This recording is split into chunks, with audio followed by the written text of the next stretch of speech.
Bom dia, meus amores! Bom dia, pessoal! Mais uma semana se inicia, graças a Deus! Hoje, dia 23 de novembro de 2020, estamos aqui juntinhos novamente. E aí, como foi o final de semana de vocês? Tiveram muito cuidado, não saíram, né? E se saíram, usaram máscara, né? O vírus ainda está, viu, minha gente? Graças a Deus está um pouquinho assim, mais controlado, cada um cuidando de si mesmo, né? Muitas pessoas não usam máscara, mas se você fizer a sua parte, tá tudo certo. Lembrando que semana passada as aulas voltaram. Tá tendo todo o cuidado absoluto, tá certo, minha gente? E eu estarei lá esperando todos vocês. Quem a mamãe sentir à vontade, quem a mamãe marcou sim, né? Na pesquisa que tia Tatinha fez. Vá, vai ser interessante. Vocês vão gostar.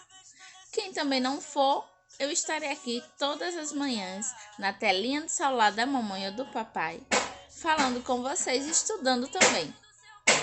Então, antes de qualquer coisa, vamos agradecer a Deus pela nossa vida, pela vida das pessoas que a gente ama, por tudo, né? Vamos agradecer a Ele.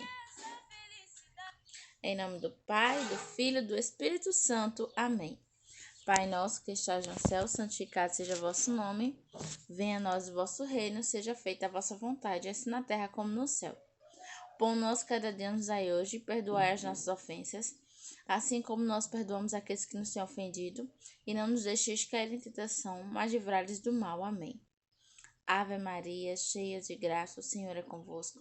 Bendita sois vós entre as mulheres, bendito é o fruto do vosso ventre, Jesus. Santa Maria, Mãe de Deus, rogai por nós, pecadores, agora e na hora de nossa morte. Amém. Querido Deus, quero louvá-lo por mais esse dia. Agradeço ao Senhor tudo que tenho. Na amizade de Deus sou feliz. Na amizade de todas as pessoas vivo a paz. Ajude-nos a praticar o bem e auxiliar todos com amor. Nesta manhã de segunda-feira, iniciando a nossa semana, quero dizer obrigado, Senhor, por mais um dia. Amém. Bom dia, pessoal. Bom dia, meus amores. Hoje vamos iniciar com a nossa revisão de história, pois amanhã se inicia as nossas provas da segunda unidade. Amanhã, dia 24, inicia as provas da segunda unidade. Então, amanhã terá aula de a primeira prova será de história. E se não me engane, é de inglês também. Tá certo, pessoal? Então, hoje Tia Graça vai mandar uma revisão para vocês escrita para vocês copiarem no caderno e responder. E vamos ver alguns conteúdos que é o que a gente vai estudar de história, tá certo? Então vamos lá? Peguem o livro de história de vocês. Abram na página 22. A família ao longo do tempo. A gente viu isso ainda lá na escola, né? E hoje a gente vai estar vendo um pouquinho sobre esse assunto que vai cair na prova. As famílias, como eram as famílias ao longo do tempo, né? Antigamente, como era a família dos nossos avós, dos nossos bisavós, né? Que a gente nem sonhava em nascer. Mas como eram essas famílias? Então, é isso que a gente vai conhecer hoje. E se existe diferença, se mudou alguma coisa. Desde já, eu já digo a vocês que mudaram muitas coisas. Antigamente era completamente diferente do que é hoje em dia, tá certo? Então, vamos lá. Vamos começar pelas famílias indígenas, que foram as primeiras famílias a habitarem o nosso país, o Brasil. As crianças indígenas aprendem brincando e elas brincam muito de peão, de peteca, dobraduras, corridas e jogos na água. São algumas das diversas mais comuns, além dos brinquedos fabricados nas cidades, que também têm seu espaço. Os meninos costumavam ganhar um pequeno arco e flecha para treinar a pontaria e, às vezes, acompanhavam os pais para assistir às caçadas. Já as meninas aprendiam a colher alimentos e preparar deliciosas comidas, como o beiju, que é um tipo de panqueca de mandioca. As crianças indígenas também se divertiam com seus bichos de estimação. Já imaginou que legal conviver com araras, macacos, coatis, papagaios? Porque muitas crianças indígenas têm amigos como esses. Então você já vê, né, que antigamente era muito diferente de hoje. As crianças, além de brincar, elas já aprendiam qual era a sua tarefa quando eles fossem ficar adulto. Isso aqui a gente tá vendo os índios, a família dos índios, tá certo? Agora vamos lá. Família. O que é a palavra família? É uma palavra que surgiu na antiga sociedade romana, que existe há mais de 2000 anos, isto é, há mais de um século.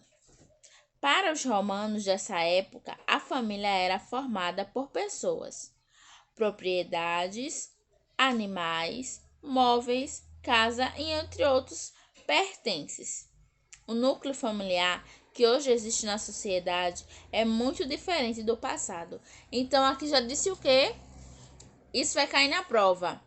Que o núcleo familiar, que a família de hoje é muito diferente da família do passado.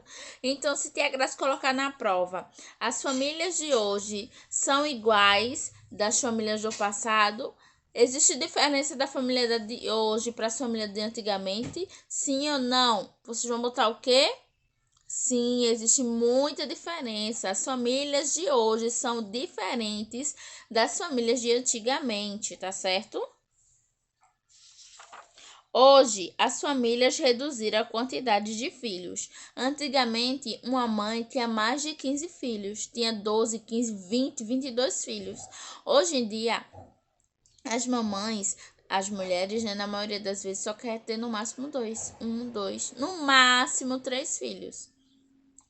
Por quê? Mudou muita coisa. A educação, o custo de vida. Então, quanto mais filhos você tiver, mais gasto financeiramente você vai ter.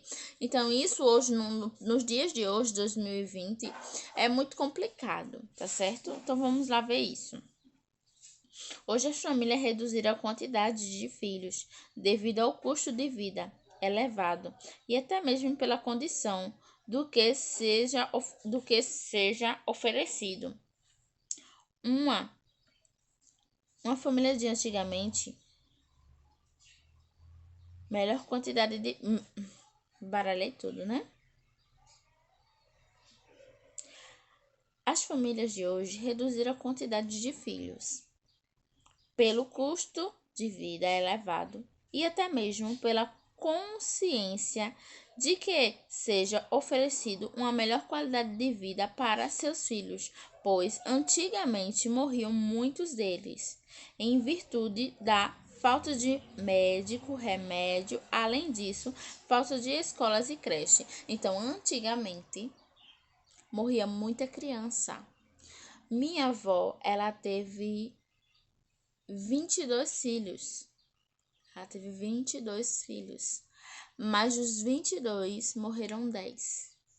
10 crianças pequenininha. Sobreviveram 12. Por quê? Antigamente o custo de vida era alto. Para se manter 22 filhos não tinha condições, minha gente, de levar para médico, de levar para creche, de colocar em uma escola, de comprar remédio, de comprar roupa para todo mundo, para dar uma qualidade de vida, de ter alimento para todo mundo. Era muitas pessoas, minha gente, tinha uma casa só. Então o custo de vida era muito alto. Imagina se hoje uma mulher tivesse 22 filhos pequenininhos. Como é que ele ia fazer para dar de comer, para colocar na escola? Era muito complicado, por isso que mudou muitas coisas, né? Virando a página, é como hoje na vida na sociedade, casais que decidem viver mais no mesmo lar. Hoje em dia é muito comum a gente ver que a mamãe e o papai decidem se separar, A mamãe e o papai vai morar em casas separadas. Mamãe arruma outra pessoa para viver e o papai arruma outra pessoa para viver. Hoje, geralmente, a gente vê muito, né? Os nossos coleguinhas falar, minha mãe não mora com meu pai. Meu pai não mora com a minha mãe. Hoje em dia é uma coisa que é mais fácil da gente se ver. Antigamente a gente não via muito, mas hoje, infelizmente, a gente vê muitos casos assim. Eles se separam ou se divorciam, passam a morar em casas diferentes e às vezes cada um forma uma nova família. Do núcleo familiar surgem os parentes, membros da família do pai e da mãe. Os parentes, quem são os parentes? Primo, tio, avô, madrinha, primo do meu tio que já é meu primo. Parece primo que é de todo lugar. Tanta gente que, meu Deus, tem tanto primo que eu nem conheço quem é. Então, esses se chamam os nossos parentes de primeiro, de segundo e de terceiro grau. Por exemplo, o meu pai tem um irmão e o irmão do meu pai tem um filho. Ele é meu primo de primeiro grau. Mas aí, meu pai tem um tio, que esse tio tem um filho, e esse filho é primo do meu pai e meu primo. Ele já é meu primo de segundo grau. E assim sucessivamente. Quanto mais longe vai ficando, mais longe vai ser o grau do parentesco, tá certo? Bom, quando o filho ou a filha recebe o nome de um dos parentes, como o nome do seu pai, ou o nome da sua mãe, ou o nome do seu avô, geralmente é mais pai e avô, você muda o seu nome. Vou dar um exemplo bem claro. Meu pai se chama Aguinaldo Francisco dos Santos. Aguinaldo Francisco dos Santos. O meu irmão recebeu o nome dele identicamente, ele recebeu o mesmo nome. Mas como não pode ter dois Aguinaldos no mesmo nome, ele recebe no final o nome dele de filho. Então vai ficar Aguinaldo Francisco dos Santos Filho, que é para dar o diferencial dos nomes iguais. Então todo menino que recebe o nome de sua mãe, do seu pai ou o nome do seu avô, quando é do pai vai ser chamado de filho no final e quando é do avô vai ser chamado de neto, tá certo? Tem pessoas que colocam também o nome de algum tio, porque acha bonito, em homenagem àquele seu irmão, aí escolhe o nome do próprio irmão para colocar o nome do filho, tá certo? É importante sabermos tudo o que nos diz respeito, principalmente uma relação ao nosso parente, nosso primeiro nome, saber quem o escolheu e por que o escolheu, pois ele nos identifica para toda a vida.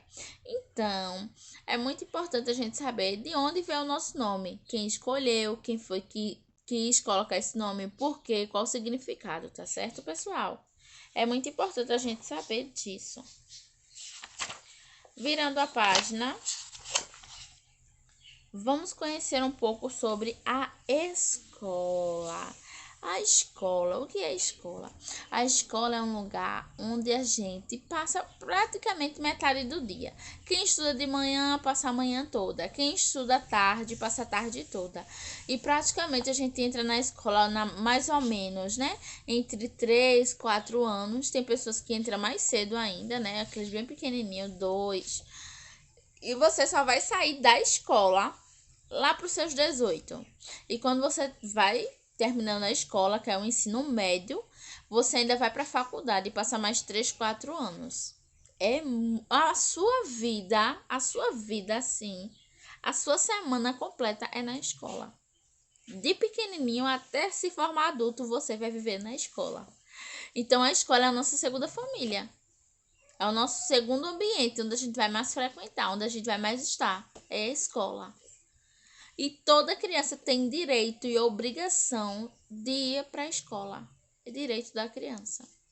Então, agora a gente vai conhecer algumas partes, né? Algumas partes das escolas. Existe diferença, pessoal, entre a escola de antigamente para a escola de hoje? Sim, tia Graça, muita. Muita, muita, muita. Antigamente as escolas eram divididas por turma. Sala de menina, sala de menino. Antigamente tinha uma coisa chamada palmatória. quando uma criança era desobediente ou tinha um mau comportamento, ela levava uma palminha, a tauba, né, na mão. Ela levava uma palmada na mão.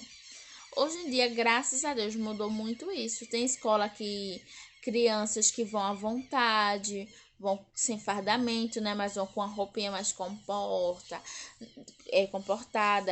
Nas salas, todo mundo junto. Não tem isso de dividir menino é menino. É bem legal e bem interessante as escolas de hoje do que antigamente, que eram um pouco mais rígidas, tá certo? Eram muitas regras que as crianças tinham que seguir daquela forma, porque senão, já viu, né?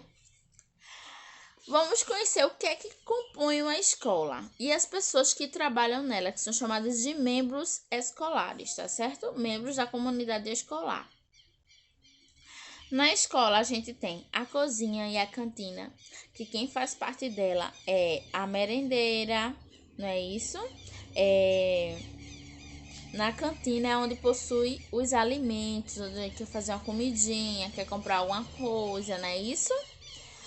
A direção, quem fica lá é a diretora, é a pessoa que dirige a escola, né? Que toma conta dos documentos de matrícula, não é isso?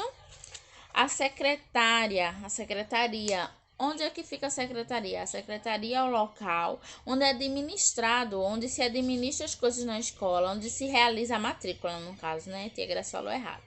Onde se realiza a matrícula, sabe do histórico escolar, porque quando vocês se formarem, vocês vão precisar dos seus históricos para saber aonde vocês estudaram, quais foram a nota de vocês.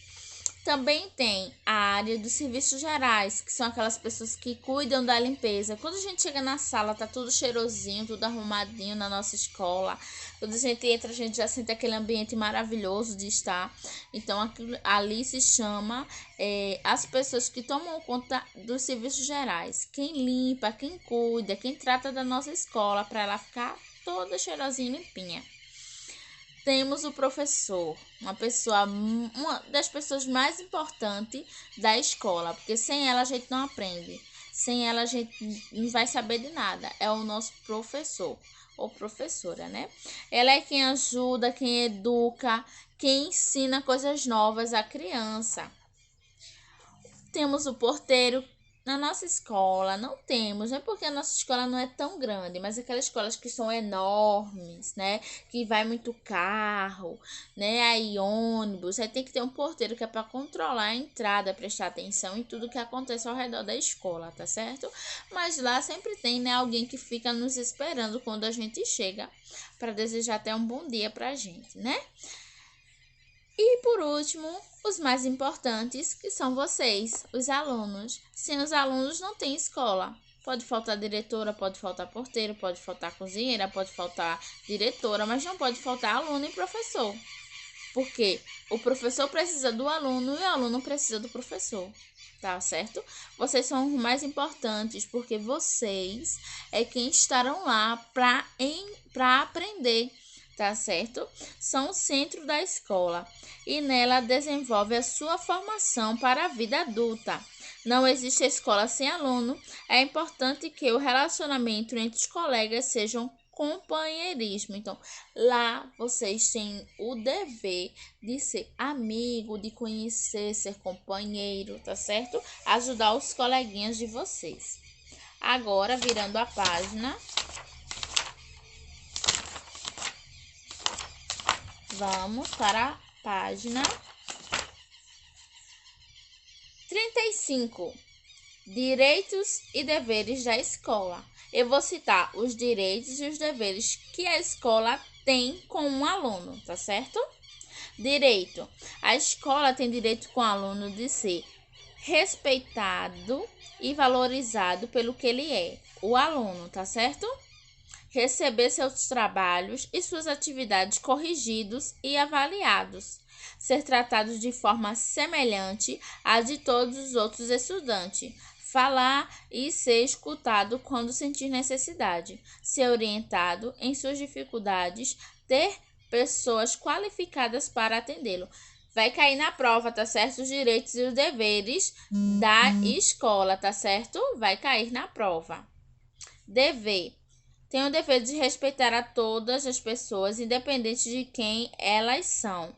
Realizar os trabalhos e as atividades, tratar com as pessoas com dignidade, escutar e procurar entender, procurar se esforçar, cumprir o horário, zelar pela limpeza e pela organização da escola. Esse é o dever, tá certo?